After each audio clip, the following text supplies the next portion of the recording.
Okay, you guys, what is up? The King of Lightning is gonna do Zetman Episode 2 review. You know what? Before I, actually hop into actual, all the key points, all that shit, the thing about it is that people were, saying how in the first episode of Zetman, they missed a shit ton from the manga. Apparently, the Koga and Jin and Konoha relationship didn't start off the way it did in the anime.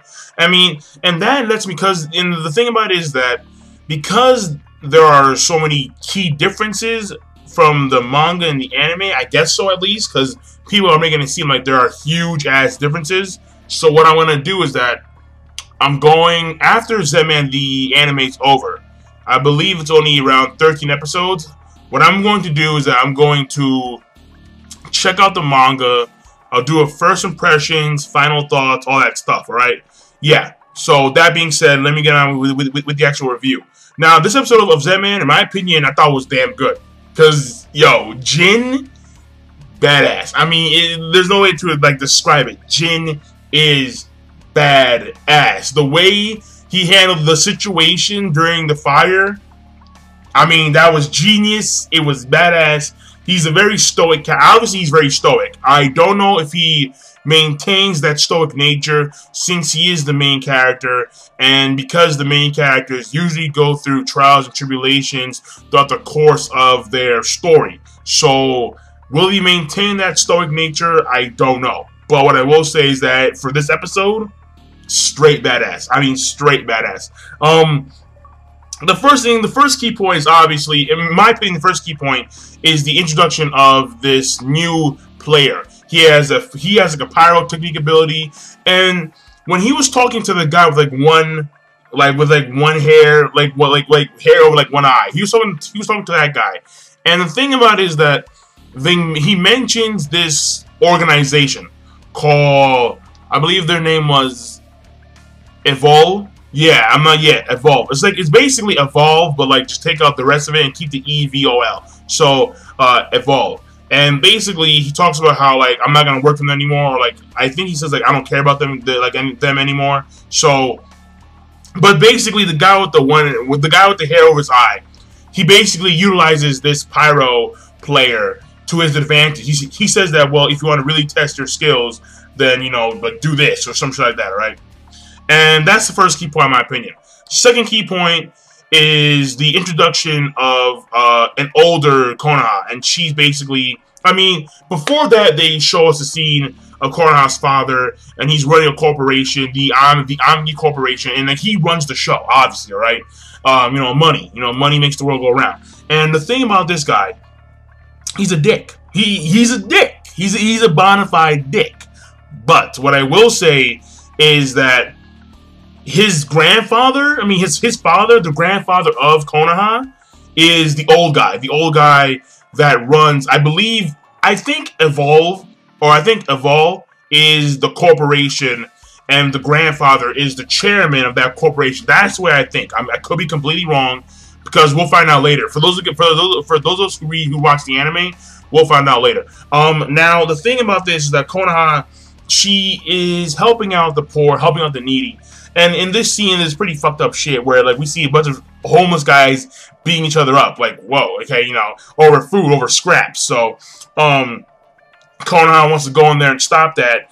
And then these two guys are still going at it. And then, Jin just comes swooping in. He flies the fuck in, right in the middle of them, just looking all badass. Yeah, stop it, You guys are causing trouble for everyone. So, I mean, ultimately what it shows is that Konoha, because the way it is that Konoha's father is all about, squashing the poor, making this a rich country, while Konoha is the opposite, and is more of Konoha and her mother, or more about helping the needy. Okay, so basically, it's a lot of this series revolves around the notion of the rich get richer and the poor get poorer. That's the way this series runs. Okay, and when I see that, I'm like, oh my god, it's kind of, it's heartbreaking. At the same time, it's very true, I mean, in today's society, it's the same thing, the rich keep on getting richer and the poor get poorer. That's the way it is. Though I will say is that, I do respect Konoha for the fact that she's willing to defy her father's wishes and actually help out the needy Jin comes in there. He, breaks it up, and then we find out that Jin is actually working as a bodyguard. And the reason why is because the next key point, I believe, is, the introduction of Akemi, who is like the auntie of, or like the, you can call her foster mother if you want to, but the guardian of Jin, and she has like this scar over her cheek, which is from like, the first attack. And then after that, we see that she's like running a shop here, and then like they're not well off, but at the same time, Jin is a bodyguard, and he's like getting money from that job. At the same time, I guess she wants him to go to school and learn and study and all that kind of stuff.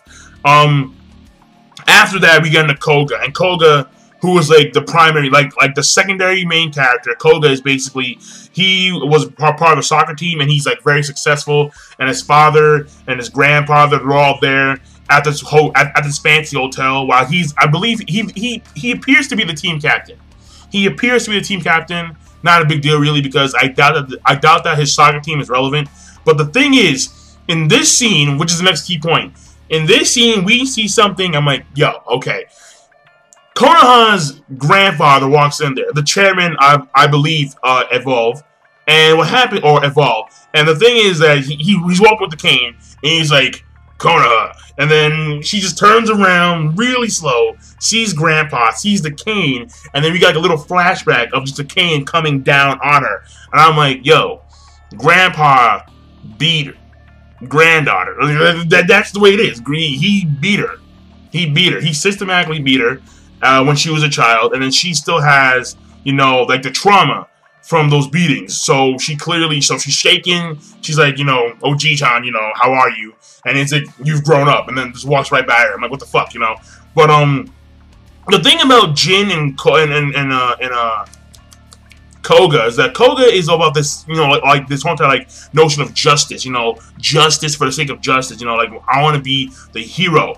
The hero has to have this face, and I'm that face, I believe Bushido Spirit pointed out in his video where he's kind of like Batman, which is true shit, it's the opposite of Batman, where Batman, he is justice without a face. Jin is justice with the face. He wants to be that face of justice, okay?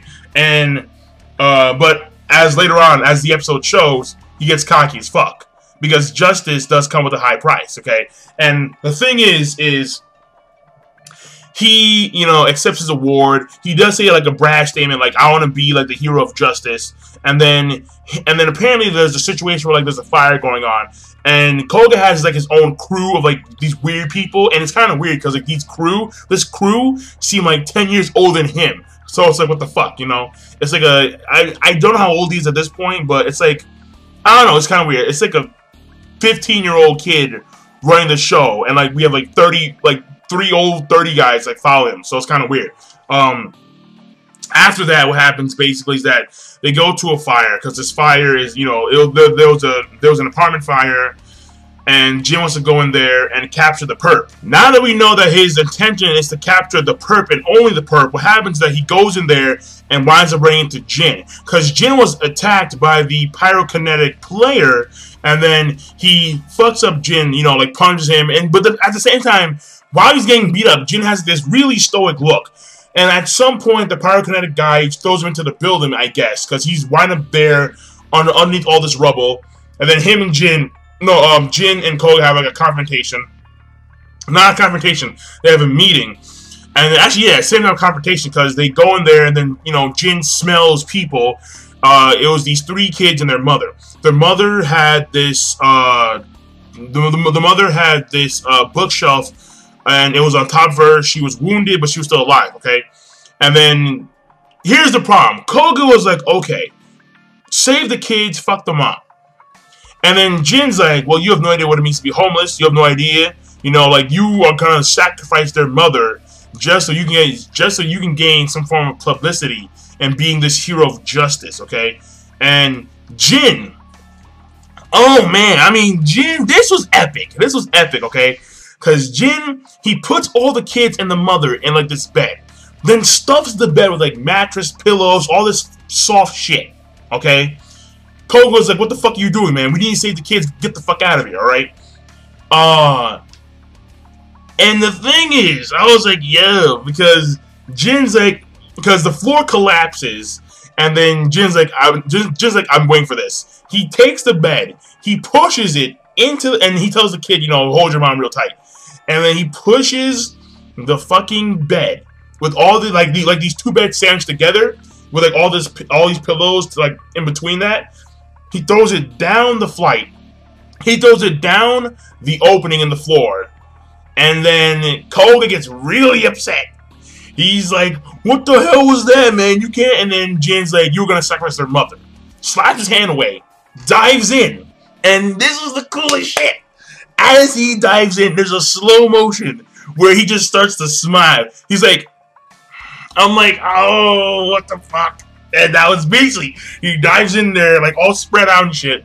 And Koga, like a bitch, runs away. I was like, oh my god. And then he was mad pissed because he didn't catch the perk. And he realized, oh shit, maybe this is not as easy as I thought it was. So basically, Jin goes in there. I don't know what happened to Jin, but Koga winds up, because his sister put like a rail line, so he was able to, you know, like escape somewhat. But because the building, like the rail line hook kind of like explodes because of the fire, and then he falls down, winds up going into like the same area, like the bottom floor where like the basement is, or like the basement, like the first floor, where like the bed fell down to. And then he goes there with the bed, sees everyone's fine, and then the firefighter's like, "Did you save him?" Jin does not say a fucking word. I mean, Koga doesn't say a fucking word. He turns around like, you know, I'm like, well, okay. So he takes the credit.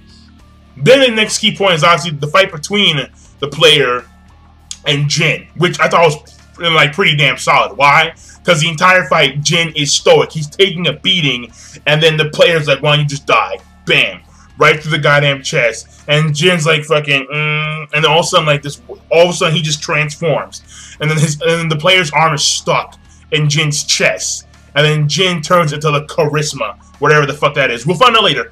And then he punches his arm off. Jin punches his arm off. I haven't seen that shit done since fucking Nappa, man. I haven't seen that shit done since Nappa, people. Fucking like, punch. His arm is completely blown off. This charisma he can recover using the fire around him, but Jin doesn't. No, Jin doesn't know. He takes a little can that Koga gave him in order to repel the fire, and then he explodes the can in the player's face. The player's choking, and then he tries to absorb more flames, can't do it. Jin, on some beastly shit, in charisma form, just stabs. And the way they show his heart just beating, and then it just cuts, that was nice. That was very nice. I was like, that was epic right there. Okay, the player's dead. Jin winds up transforming back into human form. But what happens is that the place starts collapsing. He gets caught off guard, and then he winds up falling down from a cardiac arrest. Now, the cardiac arrest could have. I believe that the cardiac arrest is due to the feedback from being in charisma form. That's what I think. And then after that, what happens is that he's in the hospital. Koga's father, Koga himself, Koga's grandfather, they're all there, as well as Konoha and her mother, they're all there. The entire Amagi family's there. And Koga's going to take all the credit for saving the people, while Koga's grandfather overhears about the angel ring. He goes, checks out Jin, and then he's like, oh shit, this is Zet. And then at the same time, there's like a little scene where we see a hitman point a gun at Amaki, who's sleeping in Jin's house, I guess, or apartment. And so we have no idea if she's dead. That could have been a dream, maybe not. And then after that, what happens here is, oh shit, Jin wakes up and he finds, and this I think is like the best key point in my opinion. We find that Amagi's like, and then this could be all a dream, but Amagi is like either knocked out or dead. And she's being held by the teeth of the original player that turned, like, like that one player that turned, like, had the intuition of actually betraying humans. Well, it seems to me like this is that player, that same wolfish player. So, but yeah, that being said, in my opinion, I like the episode. I did. I really did enjoy the episode. Jin's a badass. I mean, the way he fell down that shit, the way he just threw Koga's hand and was like, I was like, oh, that was beastly. Not gonna lie to you, I like the concept. I like the theme of the struggle of the poor and the benefit of the rich. I like how they're just butting heads. How Jin is the symbol of poverty and have to working hard in order to get your way, while Koga is more of the because since he's the team captain, I'm guessing that he is kind of like the more he's like the genius. He's like the more talented one. He's wealthy at the same time, smart, the technology. I like how they just butt heads, you know? Like at the same time where Koga's more technologically advanced, we have Jin, who's a lot more brutish, a lot more, you know, yeah, like a lot, kind of like a barbarian. I mean, it's all these little themes butting heads, and I like that. I like that a lot. Also, the corporation being revealed, the Evolve. I have no idea what they are yet. I believe that, again, I believe that they are run by the chairman, who is the grandfather of Koga. That's what I think. I could be wrong. But that being said, in my opinion, I like this chapter a lot. So I'll see you guys later. King Lightning, rate, comment, subscribe. Peace. Have a nice day.